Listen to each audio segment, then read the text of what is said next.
Hello, collective. I am Juanica, also known as Miss Astrology. And I know I'm a day late. Today is Monday, April 25th, but I have your week ahead forecast. I didn't want to overload you because I know we had the Taurus season newsletter and video. So I didn't want to overload by adding another one right away. And honestly, as we move through this event of this week, it's a little uneventful overall, but I do believe that is because we are preparing for our first eclipse of this astrological cycle. So it's Taurus season. We'll have a new moon in Taurus on Saturday the 30th, and that moon in Taurus will also join the north node in Taurus, which is what makes for an eclipse. It's when the sun, the moon, and the nodes are involved. And so in all honesty, this feels like it could a little bit be the calm before the storm. However, this isn't negative energy. This is good energy. It's just disruptive. It just has the potential to be very shocking. It has the potential to drag us, if you will, to our destiny or yank us to our destiny and to the direction that we are meant to be heading or head into. And what I mean by meant is because in astrology, the North Node is an area where we are meant to put our focus. It is an area where we are meant to move toward. And we have our individual areas that our soul has agreed to kind of pursue over the entirety of our life. And then we have these cyclical areas that we want to put a little bit more focus. The nodes stay in a sign for 18 months. So this is an 18-year cycle. This does have the potential for whatever was happening 18 years ago, the last time the North Node was in Taurus. These things are maybe coming back up for us, or we're revisiting these same themes in our lives. And so maybe that wasn't anything that you can remember. Maybe you're still fairly young. For me personally, I can absolutely remember. I have an 18-year-old son that was born when the North Node was in Taurus. And I can remember a huge shift in jobs and in my career. And I actually kind of see that happening again for myself right now. And this also makes sense considering that Taurus is a sign that really appreciates work and consistency and resources and money and food. And here's another thing that I would like to say about Taurus energy that I don't want us to be confused about. Yes, Taurus likes food. Yes, Taurus likes to eat, but Taurus does not like junk food. Taurus does not like crappy food. Taurus is the filet mignon, the USDA grade A choice everything, the farm or the free range and the farm to table type energy. This is very Taurus energy. Taurus isn't junk food. Taurus isn't crap. Taurus is high value. And so I do believe that this eclipse is catapulting, moving us into an area where we're able to bring more value, be of more value, tap into more of our natural resources. And when I say our natural resources, I don't just mean within Mother Earth. I don't just mean, natural within that way. I mean, naturally, what you are naturally resourceful at, naturally good at. Some of us are excellent cooks. Some of us are excellent at finance. Some of us are really good with children. Some of us are really good with encouraging and inspiring people. Some of us are really good with communicating and writing and speaking and relaying information. Some of us are really good at taking care of the home or being a liaison between groups of people. Whatever it is that you are just naturally good at, naturally excel at, naturally have a knack for, I do believe that this eclipse is pushing us more into that direction. And this could be disruptive. This could be shocking. This could be something that you're like, wait, what? Embrace it, roll with it. And I'm not encouraging anyone to end or quit or stop doing something. As a matter of fact, I do believe that Aries season brought to light a lot of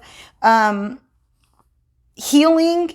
And that's where we started to tap into Okay, I can see how this is actually very valuable, very resourceful. Well, with Taurus season, this is something that we don't want to give up. We don't want to stop. We want to continue to move in that direction.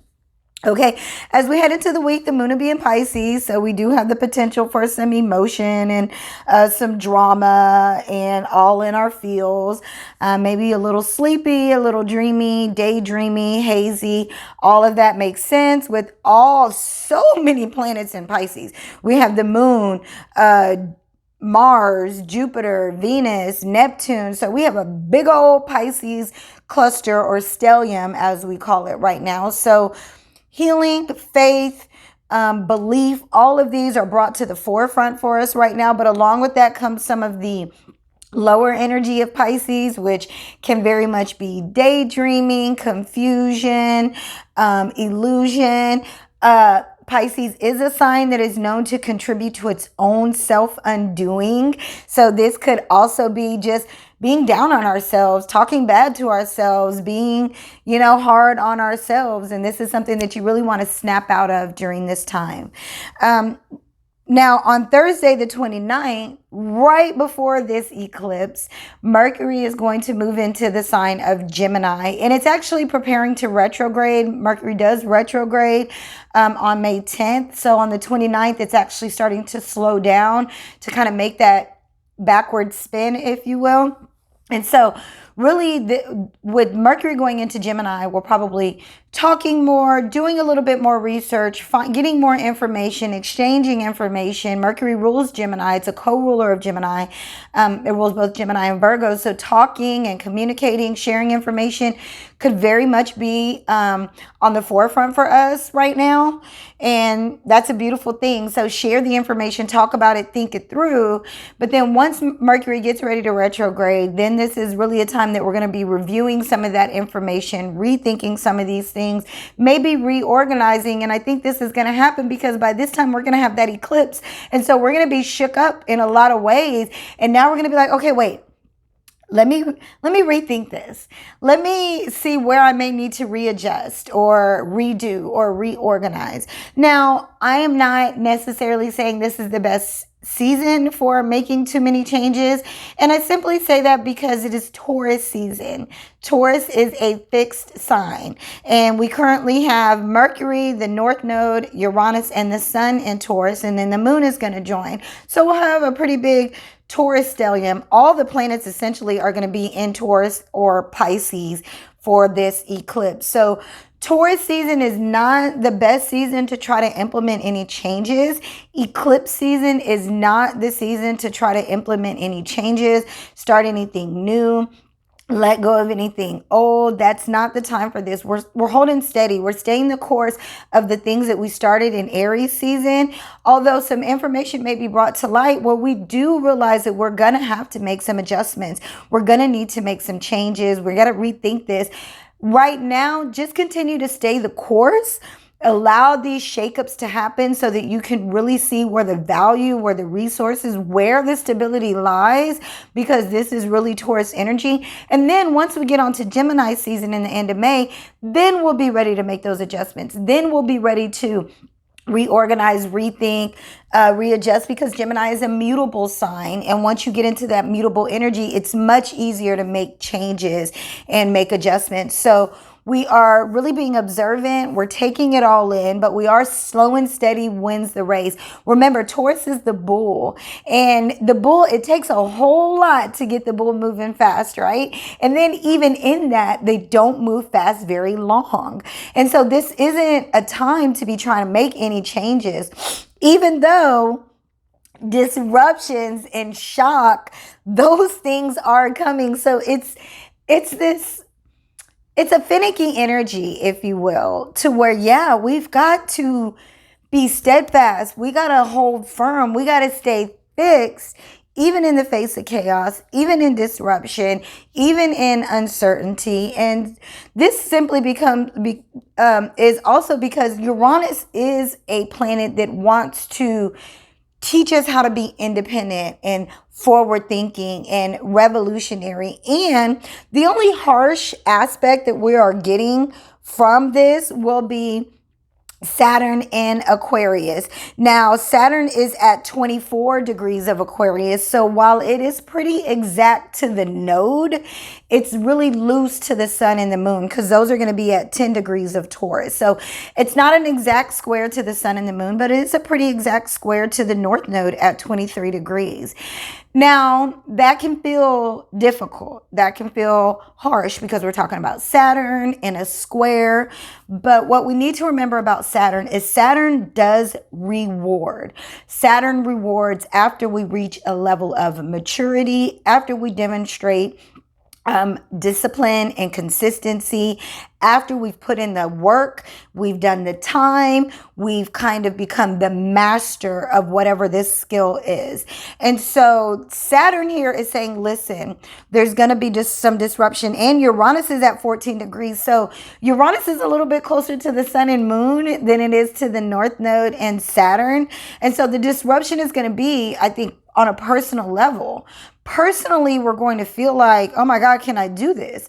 Oh my God, why is this happening? Oh my God, is this really happening? Is this real?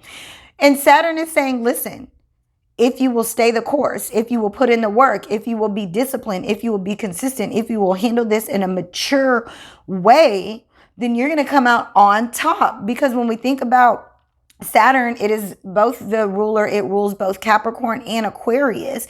And so Capricorn is the mountain goat. It is very much looking to accomplish and to go to higher levels. And so Saturn is saying, listen, because it's in that exact square with the north node, and the north node is your life purpose, your life focus, the direction in which we're heading. Saturn is saying, if you will be disciplined and mature and work hard to achieve these goals and in the direction that you're heading, I will reward you. Side note, most people that are highly successful or that have seen a great level of success have squares in their chart. And that's because squares are challenges that we must overcome. They are lessons that we must learn. It is time that we must put in. It is discipline that we must demonstrate.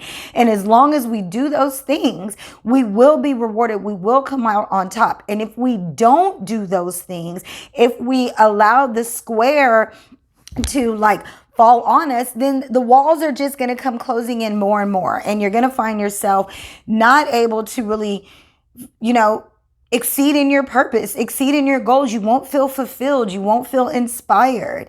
And so this is really a time about buckling down, getting focused, getting disciplined, putting in the work, not being shooketh, because Uranus does want to shake us up, but we cannot be scared by this. We cannot get off course. This has the potential to be an absolutely beautiful blessing. We have Jupiter at 27 degrees of Pisces, so that's a sextile with the north node and with Saturn, and Jupiter wants to bless, and Jupiter is at home in Pisces, so it has a lot of influence just as much as Saturn has a lot of influence. And remember, Jupiter is an expansive planet. And so we show that discipline. So it's essentially Saturn, Jupiter, and the North Node all involved. And they're really pouring into, Jupiter and Saturn are really pouring their energy into Taurus, where the North Node is. And so, and where this eclipse is happening. And so what this is really offering us is an opportunity to be shooketh, to be disrupted, to be super surprised, but for this surprise and this shakeup to really allow us to move forward and to level up into our area of purpose and focus and desire and really feeling fulfilled and really accomplishing more. This is great energy. We just have to be ready for it. We really have to be steadfast and disciplined. We really just want to be focused. When I look at the chart for the day and the time of the eclipse, it really has no negative energy, you guys. It's not bad at all. If you look at it yourself, you'll just see lots of blue lines, which are sextiles. Now, I will say this. The chart only shows sextiles that are, or aspects that are within that tight conjunction. And myself as an astrologer, I do like to look at aspects by signs, even if they're not exact or within the, the 3 to 5 degree orb. So I do still like to look at them by sign. So we still get that square by sign. Also, we could say Pluto is involved in this as well. Pluto is at 28 degrees of Capricorn. That's going to be a trine to this Taurus energy because they're both earth signs. And with the node and Mercury, at this point, actually, Mercury is going to be, it'll be really right at 0 degrees of Gemini. So it's going to also be involved in this because it's really close within that. So with Pluto is bringing transformation. Listen, new career opportunities, new money opportunities, these things are going to come into our life. Now, I'm not necessarily saying this is the time to take action because this is fixed energy in an eclipse portal. But this is a time to really take it in, to really be observant, to really maybe do more research into how valuable is this really. How resourceful can I be with this new information? So take it in, don't run from it, but at the same time, don't necessarily move forward with action. I do feel like if we were to move forward with action right now, that would actually come from a place of like anxiousness or this isn't us. This is like, don't get forced into something new right now. Think about it first. Let's think about it. Let's think this thing through. Let's know that Mercury is now in Gemini and getting ready to retrograde. Gemini always has 2 parts. So we're going to need some more information first. However, be excited, be encouraged, know that a change is on the way and that it's going to be a good thing. Let's see what cards we got. The 4 of Wands. I love it. This is a celebration card. The 4 of Wands is here. This is a celebration card. This is an achievement card. This is an acknowledgement card. Yes, it looks like they're going to the altar to be married, but this could also be going to the podium to be recognized. This could be going to the stage. So this is about being recognized, an achievement, an accomplishment, something to that effect that is on the way. The 3 of Pentacles is then showing up. This is about learning. I think the 3 of Pentacles, especially with Gemini season, with Mercury going into Gemini, there's a lot for us to still learn about this disruption or this new direction we may be taking. But there's also some things that we may need to teach or some things that we may need to show others with the 3 of Pentacles. So again, this is about staying steady with this disruption, staying steady with what is headed our way and not getting too shook up about it. The Queen of Swords is going to end it for me. I pulled the 5 of Cups at the top. I do think the Queen of Swords is showing very much that Mercury and Gemini energy. Also, if you see her, she's pretty steadfast on her sitting on her throne here, and it's made of concrete, so it's not necessarily as if she's moving. She's got her sword up and she's got her hand open. I do believe that she's receiving information and deciphering the information with this double-edged sword. You see this bird in the background, like this is the opportunity to take flight and to go into a new direction, but at the same time she's receiving with her hand opening and deciphering the information with this sword. We see these clouds all around, so intuitively, spiritually, this feels really good. This feels like the right direction, but we also want to add that opposite of Pisces, which is Virgo. We're going to need some logic. We're going to need some practical steps and skills and information in order to really be as valuable and resourceful with this possibly new direction that we're headed. I do think that Taurus is going to feel this the best. It's going to be the most difficult for Scorpio. I do think that Scorpio is in a little bit of a difficult time right now with the South Node in their sign.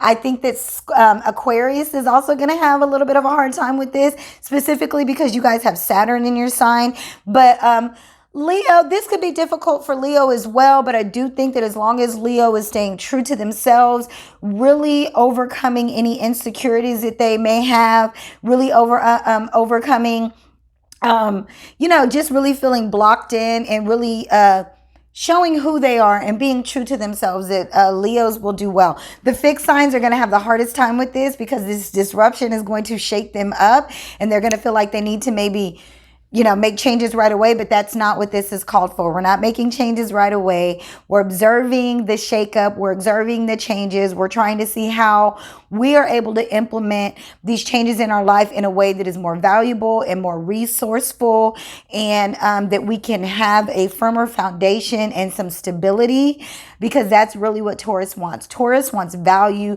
Taurus wants resources. They are not just a greedy sign. They are a resourceful sign. They are a valuable sign and a high quality sign. So these changes, this disruption that is on the way is simply here to catapult quite a few of us, specifically anybody with those 10-degree fixed sign energy. So those Taurus in the beginning, or Leos, or Aquarius or Scorpios that are in the beginning of the season, the first 10 days really of the season, you guys are going to really feel this the most. And so just be open to observing this energy. Be prepared to make changes so that you can really get on the path to purpose and fulfillment, and really being resourceful and having that sense of value within yourself, and offering value to the community and to the collective and to society as a whole. So the Five of Cups, it was the last card to show up. So this is like, don't be afraid to walk away from those things that emotionally maybe we're having a hard time.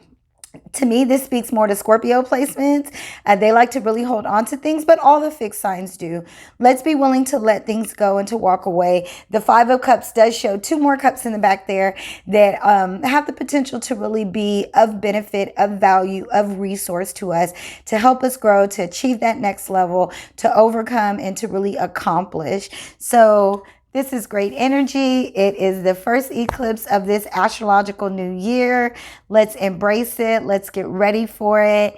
And I hope that you find this to be very helpful.